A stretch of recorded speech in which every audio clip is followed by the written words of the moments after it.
روزہ فرض کیوں کیا گیا؟ سویر سے لے کر شام تک سب کچھ ہونے کے باوصف بھوک اور پیاس میں وقت گزارنا اور میسر ہونے کے باوجود ایک گھونٹ بھی حلق سے نیچے نہ اترنے دینا،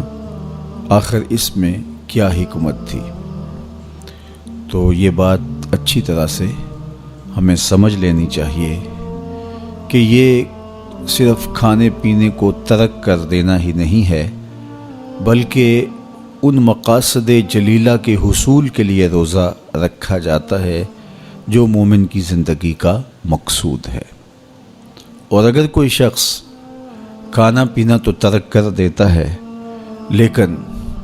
ان امور سے نہیں رکتا جن امور سے روکنا ان روزوں کا مقصود تھا، تو اس کا روزہ نہیں کہلاتا۔ میرے اور آپ کے آقا و مولا حضور نبی رحمت صلی اللہ علیہ وآلہ وسلم نے ارشاد فرمایا، من لم یدع قول الزور والعمل بہ فلیس للہ حاجۃ فی ان یدع طعامہ وشرابہ۔ جس نے جھوٹ اور اس پر عمل کرنا نہ چھوڑا، جھوٹے کام ترک نہیں کیے، اس کا بھوکا اور پیاسا رہنا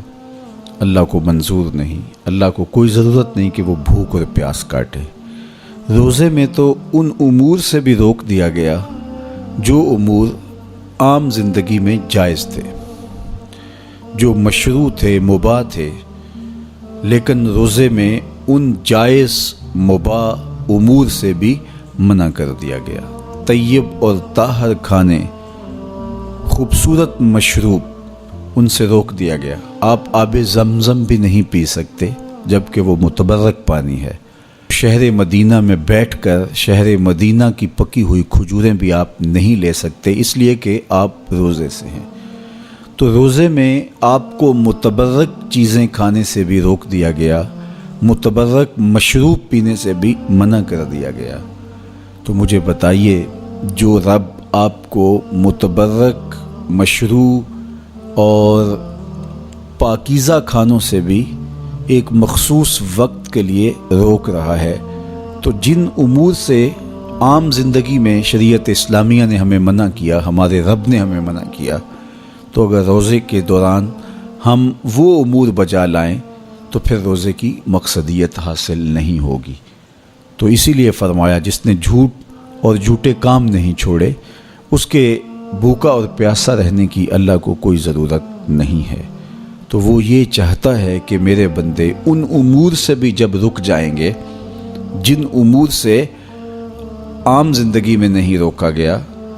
تو وہ لازمی طور پہ ان امور سے رکنے کی کوشش کریں گے جن امور سے اسے منع کیا گیا ہے۔ تو جب یہ چیز انسان کا فہم، انسان کی عقل اور انسان کی خرد طے کرتی ہے، تو پھر لا محالہ طور پہ رکنے کی عادت اس کے اندر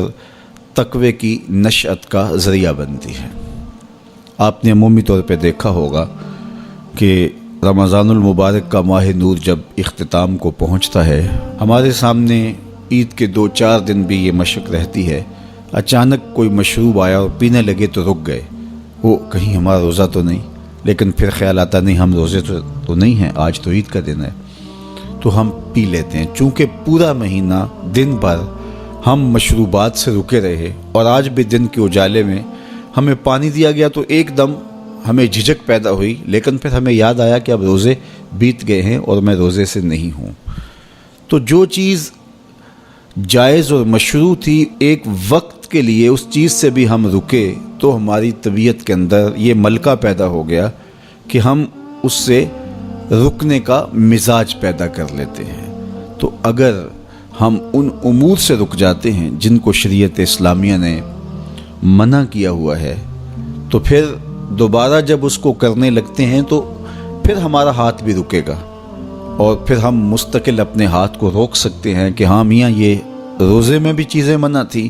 اور روزے کے بعد بھی یہ چیزیں ہمارے اوپر منع ہیں۔ تو ایک ملکہ پیدا ہو جائے گا ان امور منہیات سے رکنے کا، ان سے باز رہنے کا۔ تو گویا یہی تقوی ہے کہ جو اللہ جل شانہ نے ہمارے اوپر حرام کیا ہے اس سے ہم رک جائیں